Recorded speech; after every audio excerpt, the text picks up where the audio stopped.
رات کے 10 بجے ہیں۔ السلام علیکم، یہ ریڈیو پاکستان ہے۔ ام سلمہ سے خبریں سنیے۔ اہم خبروں کا خلاصہ۔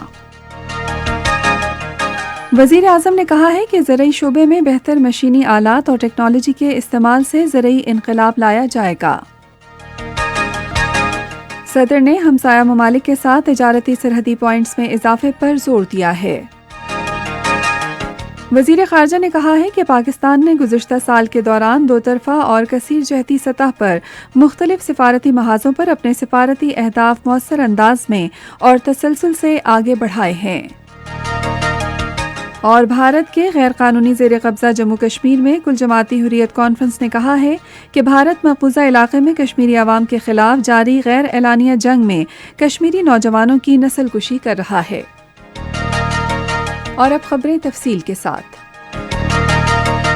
وزیر اعظم عمران خان نے کہا ہے کہ زرعی شعبے میں بہتر مشینی آلات اور ٹیکنالوجی کے استعمال سے زرعی انقلاب لایا جائے گا۔ انہوں نے آج اسلام آباد میں زرعی ترقیاتی منصوبے کے حوالے سے ایک اجلاس کی صدارت کرتے ہوئے کہا کہ زیتون کی کاشت اور تجارتی بنیادوں پر جھینگوں کی فارمنگ وقت کی ضرورت ہے تاکہ ملک میں غذائی تحفظ کو یقینی بنایا جا سکے، جس سے برآمدات کو بڑھانے میں مدد ملے گی۔ وزیر اعظم نے اس بات کا اعادہ کیا کہ کسان کارڈ کے اجرا سے کسانوں کو مشینری اور زرعی آلات خریدنے میں مدد ملے گی۔ صدر ڈاکٹر عارف علوی نے بلوچستان میں ہمسایہ ممالک کے ساتھ تجارتی سرحدی پوائنٹس بڑھانے پر زور دیا ہے، جس سے اقتصادی سرگرمیوں کو بہت فروغ ملے گا اور برآمدات میں اضافہ ہوگا۔ آج اسلام آباد میں بلوچستان میں سرحدی تجارتی انتظام کے بارے میں اجلاس سے خطاب کرتے ہوئے انہوں نے متعلقہ اداروں سے کہا کہ ملکی برآمدات بڑھانے کے لیے بلوچستان کے سرحدی علاقوں میں درآمد کنندگان اور برآمد کنندگان کی سہولت کے لیے اقدامات کریں۔ صدر نے متعلقہ محکموں سے کہا کہ کاروبار میں آسانیاں بڑھانے کے لیے عملی اقدامات کریں اور بلوچستان سے دیگر صوبوں میں سامان لے جانے والے ٹرانسپورٹرز کو سہولتیں فراہم کریں۔ وزیر خارجہ شاہ محمود قریشی نے کہا ہے کہ پاکستان نے گزشتہ سال کے دوران دو طرفہ اور کثیر جہتی سطح پر مختلف سفارتی محاذوں پر اپنے سفارتی اہداف مؤثر انداز میں اور تسلسل سے آگے بڑھائے ہیں۔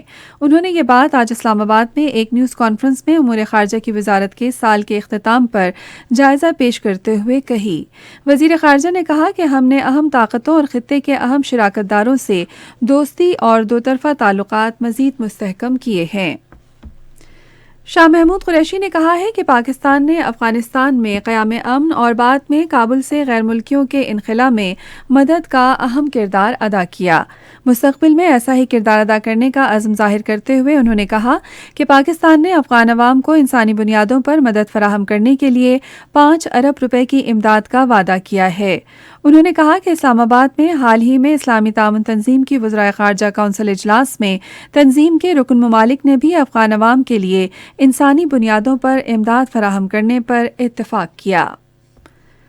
اطلاعات و نشریات کے وزیر مملکت فاروق حبیب نے کہا ہے کہ پاکستان تحریک انصاف کی حکومت شفافیت پر یقین رکھتی ہے اور ہم سیاسی جماعتوں پر زور دیتے ہیں کہ وہ پارٹی فنڈنگ کی تفصیلات الیکشن کمیشن کی اسکروٹنی کمیٹی کو جمع کرائیں۔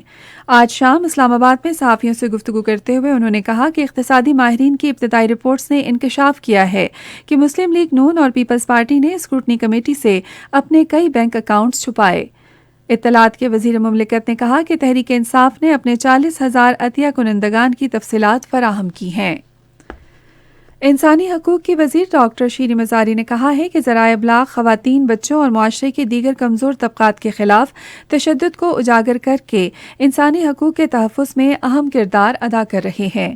آج اسلام آباد میں صنفی امور سے متعلق حساس رپورٹنگ کے موضوع پر صحافیوں کے لیے ایک ورکشاپ سے خطاب کرتے ہوئے انہوں نے کہا کہ مؤثر اور متوازن رپورٹنگ کے لیے صحافیوں کو انسانی حقوق کے حوالے سے قوانین اور بین الاقوامی کنونشن سے باخبر ہونا ضروری ہے۔ انہوں نے کہا کہ صحافی قوانین کے اطلاق اور ان میں نقائص کے حوالے سے بھی حکومت کو آگاہ کر سکتے ہیں۔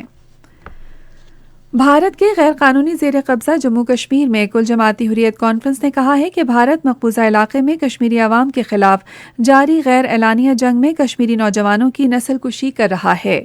کل جماعتی حریت کانفرنس کے چیئرمین مسرت عالم بٹ نے آج سری نگر میں ایک بیان میں کہا کہ بھارت ایک سوچی سمجھی سازش کے تحت کشمیری نوجوانوں کو نشانہ بنا رہا ہے۔